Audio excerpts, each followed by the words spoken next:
Alors le thème de ces mardis, et Christian avait eu à cœur de ce qu'on partage ces thèmes sur la guérison divine, et il a bien eu raison pour la rentrée de pouvoir saisir des victoires. Et je crois que ce soir, on va encore avoir un temps, un moment très fort dans la présence de Dieu. Et le thème qu'on a mis en place, c'est l'Éternel qui te guérit. C'est lui qui guérit. C'est pas les hommes, c'est pas une religion, c'est pas le pasteur, c'est pas ceux qui vous imposent les mains. Dieu nous donne la foi, mais nous devons aussi la saisir pour qu'on puisse avoir la guérison. Vous êtes d'accord avec moi? Mais j'aimerais voir avec vous le sujet sous un autre angle.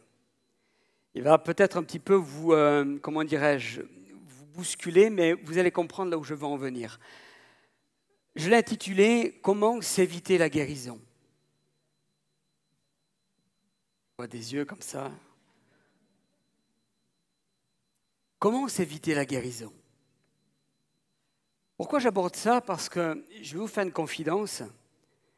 Quand je vais voir mon médecin, je ne lui dis jamais à la fin « à la prochaine ».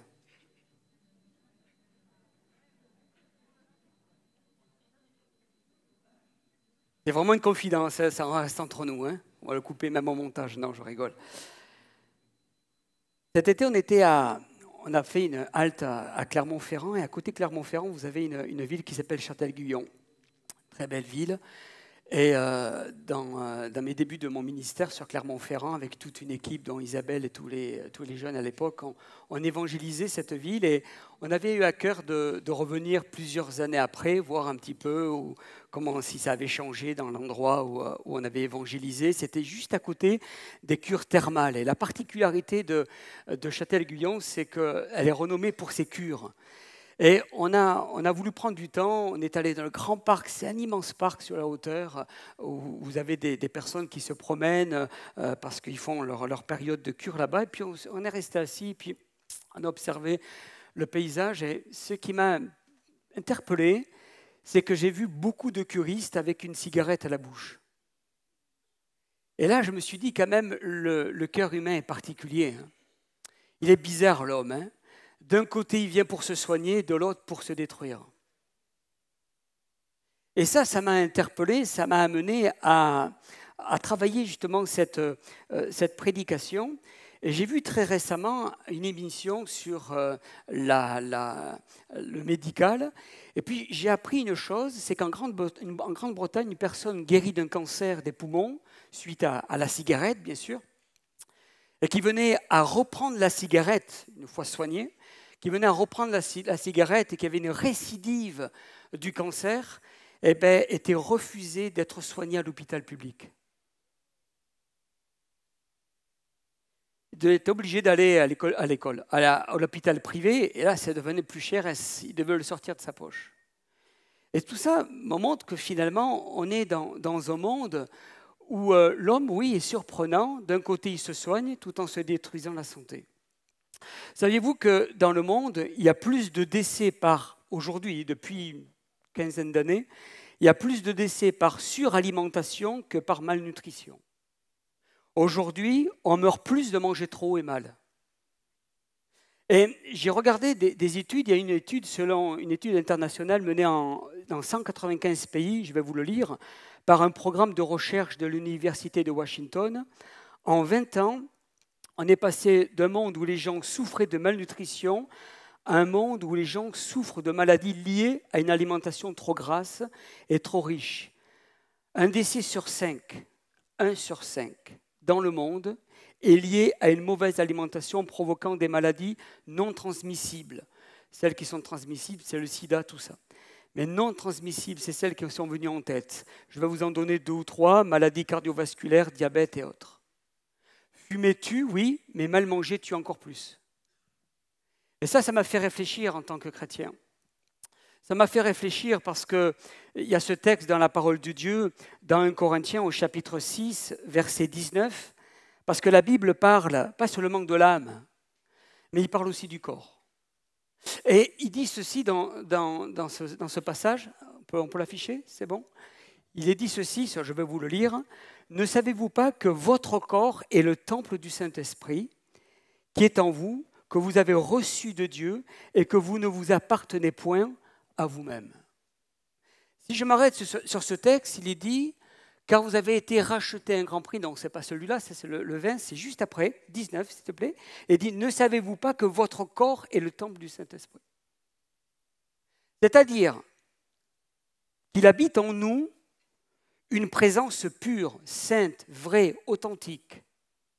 Il habite en nous, je dirais, une présence divine, céleste, dans laquelle il ne peut pas habiter le péché, pas possible.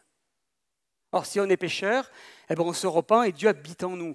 Et à partir du moment où on est chrétien, la parole de Dieu nous dit que le Saint-Esprit habite en nous, mais il va même plus loin. Il va dire, tu vois ton corps, ben, il ne t'appartient plus. Notre corps ne nous appartient plus. C'est-à-dire que, en réfléchissant vite, rapidement comme ça, je ne peux pas faire n'importe quoi avec mon corps. En tant que chrétien, je ne peux plus faire n'importe quoi avec mon corps, parce que mon corps ne m'appartient plus. Il y a une responsabilité de ma part à consulter Dieu, pas seulement pour la volonté de ma vie, de mon existence, de ceci, de ça, parce que c'est très bien, c'est vrai. Nous avons besoin de savoir où Dieu veut nous placer, où Dieu veut nous amener, dans quel boulot aller, quel conjoint avoir, etc., etc. Tout ça, c'est très important, c'est capital, mais vient s'ajouter quelque chose qu'on oublie tout le temps et qu'on ne prêche jamais, le corps. Et il faut aller, étant donné que notre corps ne nous appartient pas, même aller se demander et aller voir Dieu en disant « Qu'est-ce que je dois faire de mon corps? Comment je dois le gérer? Comment je dois l'entretenir? Est-ce que j'ai le droit de prendre des risques avec mon corps ?» Quand j'ai réfléchi à ce texte, ça m'a de suite fait penser étant plus jeune, quand j'étais coureur cycliste, il m'arrivait très souvent, il faut dire que je n'étais pas un grand grimpeur, parce que vu mon poids, ma corpulence, c'était difficile de monter, mais j'avais la faculté de rattraper très vite ceux qui m'avaient largué en descente. Je rattrapais très vite les gars. Et il m'arrivait très souvent d'être à 100, 110 à vélo dans l'école. Et de rouler très très vite dans l'école, 90, 100, 110. De rattraper même les motards. Et je dirais que quand je réfléchis à tout ça, je me dis, mais j'ai pris des risques avec un corps qui ne m'appartient pas. Alors, qu'est-ce que je dois en faire? Est-ce que je dois faire n'importe quoi avec mon corps? Bien, surtout pas. Et certainement pas. Un jour, un frère a grillé un feu rouge en voiture. Et bien sûr, il y a eu un accident, forcément. Et suite à ce choc pas très grave, il a eu de vives douleurs, je dirais, derrière les cervicales. Ça a été vraiment des moments douloureux pour lui. Et un dimanche, il est venu et il a demandé l'onction d'huile. Et Dieu a fait grâce. Parce qu'on a un Dieu de grâce, heureusement, parce que si on devait être disqualifié à la moindre décision humaine, on serait tous, on ne vivrait plus, là, c'est terminé, on serait tous morts. Dieu nous fait grâce. Dieu, c'est un Dieu de bonté, de bénédiction. Et il est comme un papa, il est capable de nous effacer nos mauvaises décisions, nos mauvais choix. Il est là, il est un Dieu extrêmement bon. Dieu a fait grâce à ce frère. Dieu est bon, ce frère a expérimenté la guérison. Mais comment il aurait pu s'éviter la guérison? En évitant de griller le feu rouge. Et là, moi, ça m'amène à une réflexion. Combien ont grillé de feux rouges dans leur vie? Combien de feux rouges j'ai grillé dans mon cœur? Je ne parle pas de voiture, là. Mais je parle de certaines décisions que j'ai prises et auxquelles j'ai exposé mon corps. Au travers de certaines disciplines, au travers de certains choix alimentaires, au travers de certaines décisions que j'ai pu avoir pour ceci, pour cela. J'ai bien aimé une pensée de quelqu'un qui a dit ceci: nous aimons les miracles, mais à condition de ne pas nous retrouver dans une situation qui en nécessite un.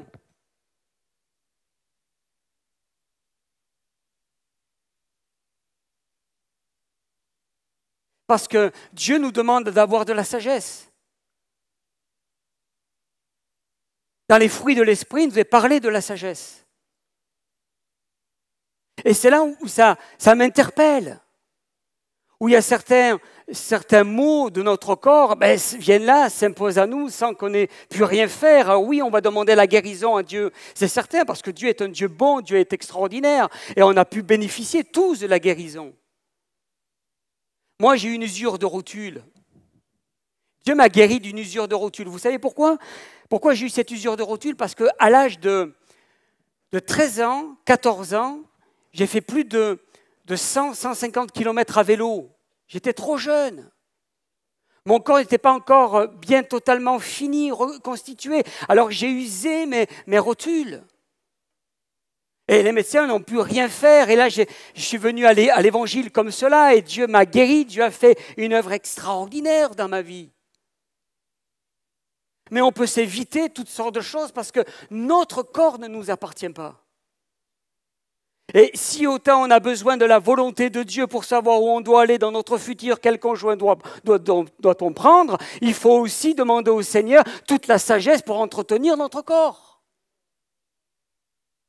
Et ça, on n'en parle jamais. Pourquoi? Parce qu'on a un Dieu qui est comme, je dirais, une tirelire, on tire dessus pour qu'on ait la bénédiction et la guérison. Et c'est pour ça que nous avons besoin de réfléchir à tout ça. Des décisions à prendre en toute bonne conscience. Notre corps est le temple du Saint-Esprit. On ne s'appartient pas. J'ai des choix à faire. J'ai des choix parce que, en fait, mon corps est dicté par Dieu, par la volonté de Dieu. On pourrait s'éviter beaucoup d'impositions des mains. Beaucoup. On a un Dieu de grâce. Et si on a fauté, on n'a qu'à venir devant, il va quand même nous faire grâce. Mais il faut quand même réfléchir, parce que je crois que ça touche directement notre vie chrétienne. Éphésiens chapitre 5, verset 29, il dit « Car personne n'a jamais haï sa propre chair. Au contraire, chacun la nourrit et l'entoure de soins, comme Christ le fait pour l'Église. » Ce que fait Christ pour nous dans l'Église, nous devons le faire pour notre corps. En prendre soin, à tous les niveaux, à tous les étages. Je ne vais pas tous les décrire, vous savez très bien, je dirais, à quoi nous avons besoin de prendre soin. Alors, je vais soulever juste un point par rapport à ça, parce que je ne vais pas être très long ce soir. Je voudrais vous parler des bienfaits du jeûne. Pourquoi je parle du jeûne? Parce que le jeûne a deux vertus spirituelles. La première vertu, c'est la relation étroite avec Dieu. C'est la plus importante, c'est quelque chose de capital. On a des temps où nous avons besoin de nous mettre à part, de jeûner, de chercher la face de Dieu. Et vous allez voir ici, cette année, sur les campus, on va avoir des semaines de jeûne et prière. C'est capital, mais aussi pour nous-mêmes. Alors, il y a deux vertus. La première vertu, c'est la relation étroite avec Dieu. La deuxième, elle est thérapeutique. C'est entretenir notre corps. On n'en parle jamais. Oui, l'âme, il faut l'entretenir, mais le corps aussi. Et je crois que nous avons besoin de comprendre. Pourquoi? Parce que Jésus nous a donné l'exemple dans la Bible, en fait.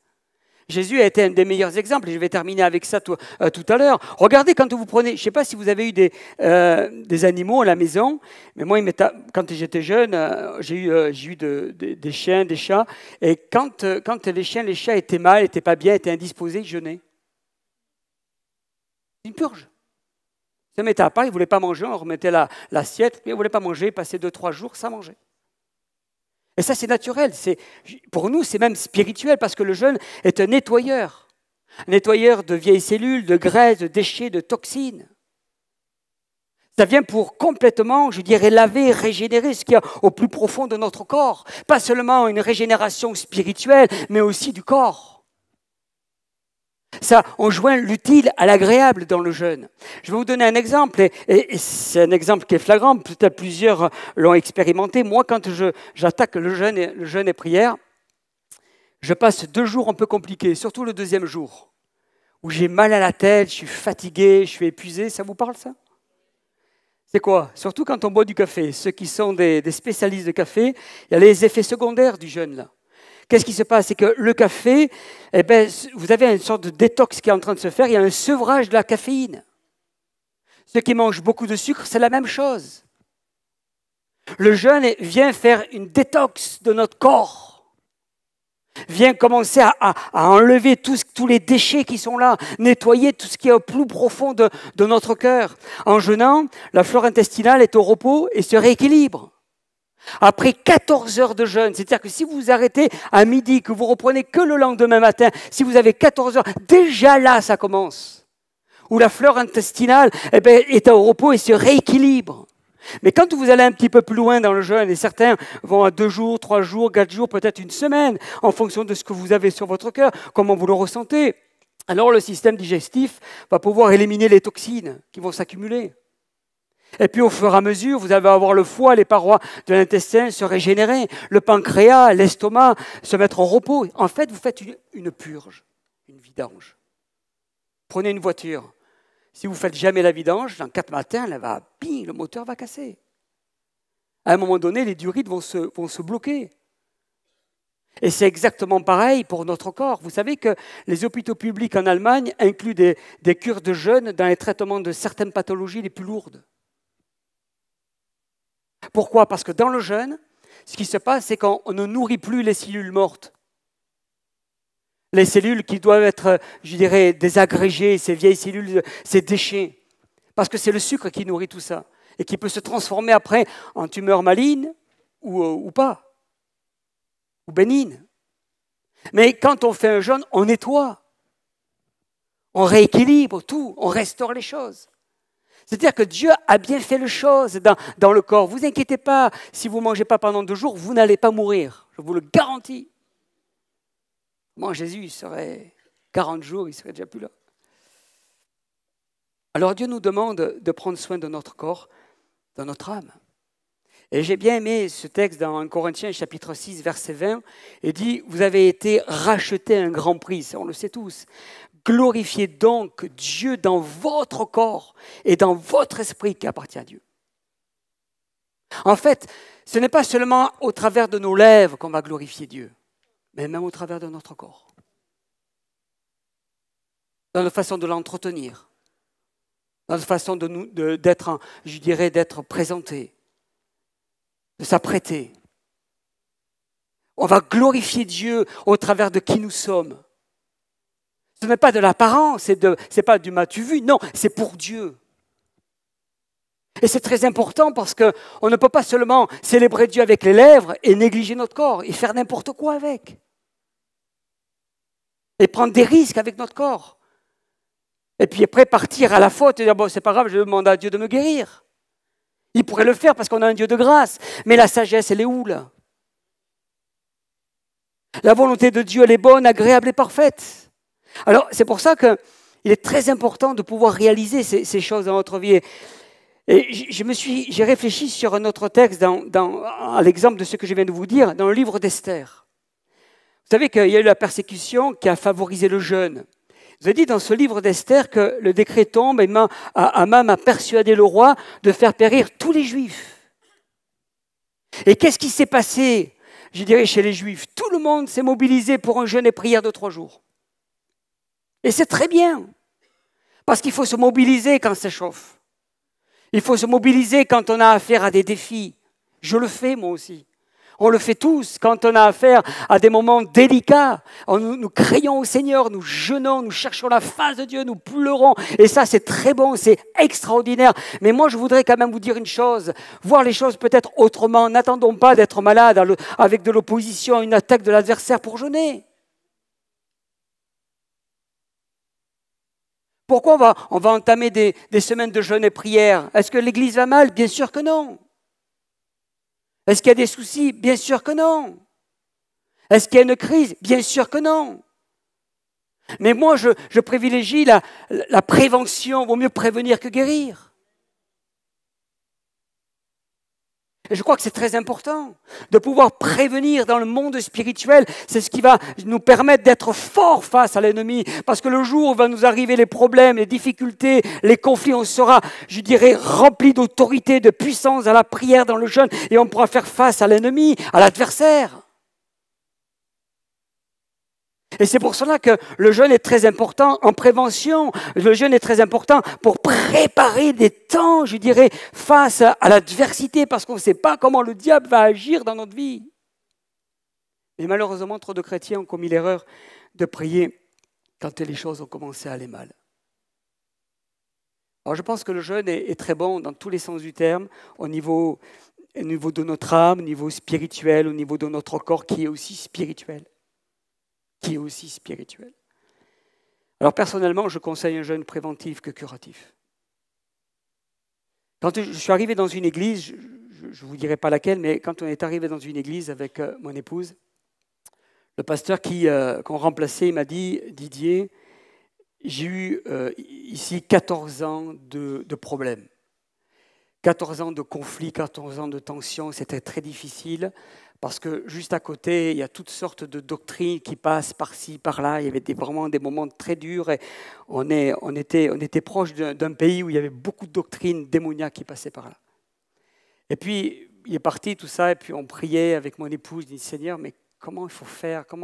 Montre-moi ce qu'il faut faire pour l'Église. Comment la garder, je dirais, dans cette protection divine? Comment la protéger? Comment faire pour que nous puissions être ces bergers qui apportons la prévention à la guérison? Que je ne passe pas des jours et des semaines dans les soins pastoraux à essayer d'éteindre tous les feux, parce qu'on va s'épuiser comme ça. L'Église aussi va s'épuiser. Et Dieu m'a montré le jeûne et prière. Pour le 3/4 de l'Église, n'avaient jamais jeûné une journée. Certains, même beaucoup, même quasiment tous, n'avaient jamais jeûné 3 jours. Et on a commencé comme ça, une première journée, puis après on a fait 3 jours.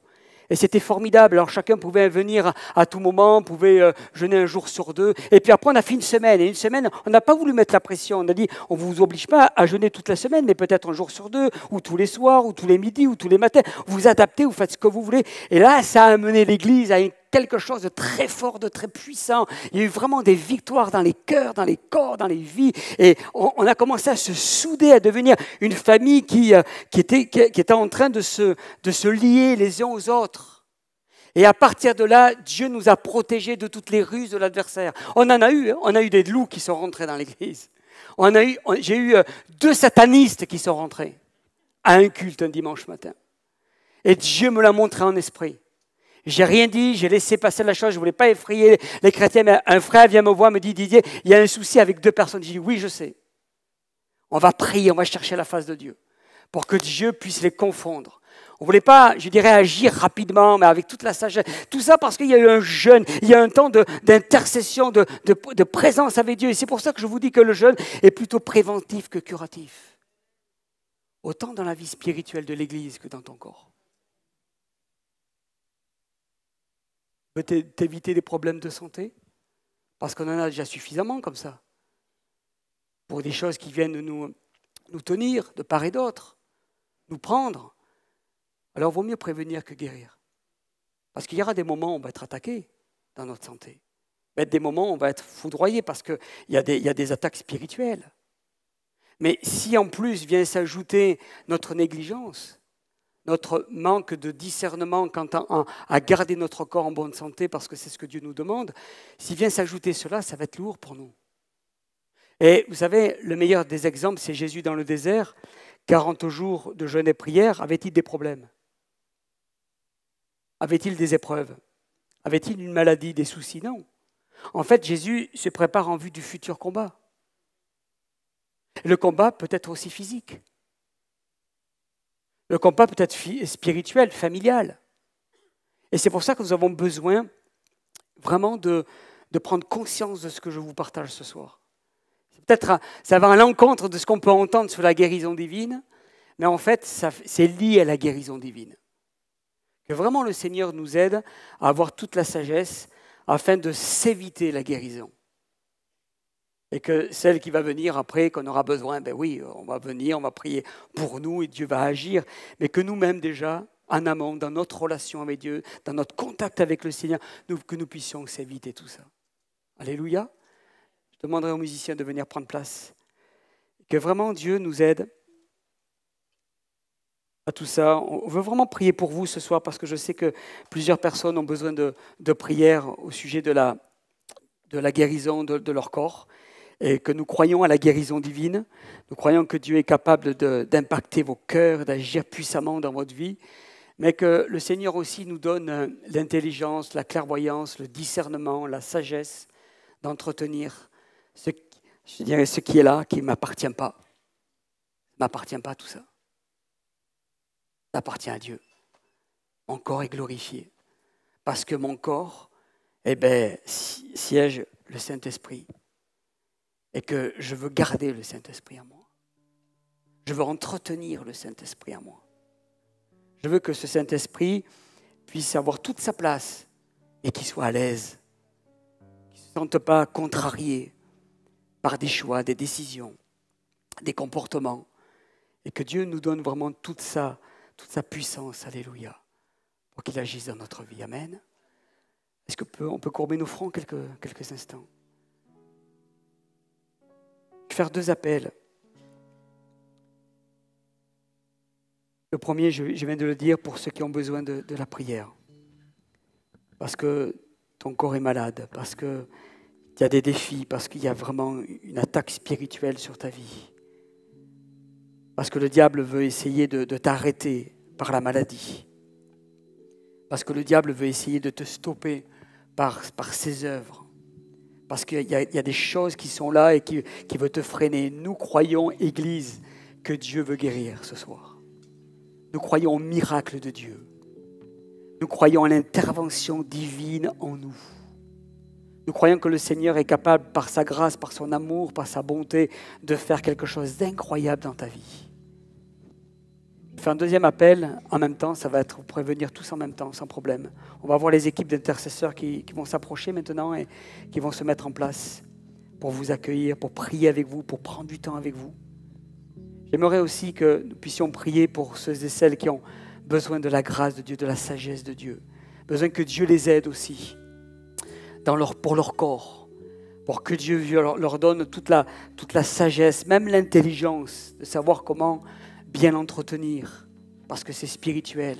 Savoir si les décisions qu'elles doivent prendre, ce sont des décisions sages pour leur corps, au travers de différents choix, différentes interventions qu'ils doivent faire, différentes peut-être décisions qu'ils doivent prendre. On va prier pour vous. On veut prier pour vous. J'ai souvent dit au Seigneur, donne-moi de la sagesse pour mon corps. Parce que je sais que au travers de ce corps, tu m'utilises pour être serviteur de Dieu. Tu m'utilises pour être un témoin de Jésus. Et je vous l'avoue en toute humilité que je n'ai pas toujours été sage. Pas toujours été sage. Je dis, oh mais ça va, c'est bon. Et je banalisais quelque chose qui ne m'appartenait pas. Je demanderai aux intercesseurs de s'approcher devant ceux qui prient, ceux qui ont l'habitude de venir prier pour les malades, de s'approcher. Merci. Et je crois que nous avons vraiment besoin que Dieu nous donne cette sagesse. Que Dieu intervienne dans nos vies.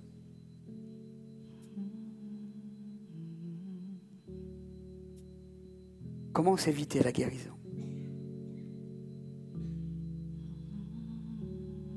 Je vous l'ai dit, quand je veux voir mon médecin, je ne repars jamais en lui disant à la prochaine. Jamais. Et pourtant, je sais qu'il est prêt à me soigner. C'est un très très bon médecin. Au-dessus de moi, j'ai un très très très très très bon médecin. Le meilleur des médecins, Jésus. Et si je peux tout faire pour éviter de le déranger sur quelque chose parce que j'aurais fait des mauvais choix, je veux le faire. Parce que je sais que là, je vais obéir et je vais plaire. Je vais plaire à mon Dieu en prenant soin de ce qui ne m'appartient pas. Alors, Dieu veut faire une œuvre dans ta vie.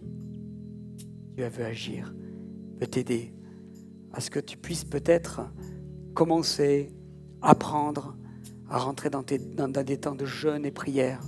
On ne te demande pas de passer une semaine, 10 jours, 40 jours comme Jésus. Et peut-être comme ça, expérimenter, sauter un repas et commencer à passer du temps avec Dieu. Commencer à rentrer dans des temps d'intimité avec lui. Apprendre que le jeûne n'est pas seulement un temps de relation, mais d'entretien de ton corps. Prendre soin de ton corps, parce que tu as de la valeur à ses yeux. Et parce que tu as de la valeur pour l'Église. Parce que tu as de la valeur pour tes frères, tes sœurs qui sont autour de toi. Et puis je veux prier aussi, et nous voulons prier pour ceux qui sont malades, qui ont besoin de l'intervention de Dieu maintenant. Alors, je vous invite à vous approcher au devant. Et pendant ce temps, nous allons chanter, nous allons prendre position au travers du chant. Et si les amis qui sont là devant nous, les frères et sœurs qui sont là, sont prêts à prier pour vous, alors approchez-vous simplement au devant. Alléluia. Et nous allons demander à Dieu vraiment de vous bénir, parce qu'il y a des gens qui ont besoin de remporter des victoires dans leur corps, besoin de remporter des victoires au travers des mots qui sont en eux. Que le Seigneur les guérisse, les transforme, qu'il y ait la bénédiction de Dieu. Alléluia. Parce que la bénédiction de Dieu, elle est celle qui enrichit et qui n'est suivie d'aucun chagrin. Alléluia. Gloire à Dieu.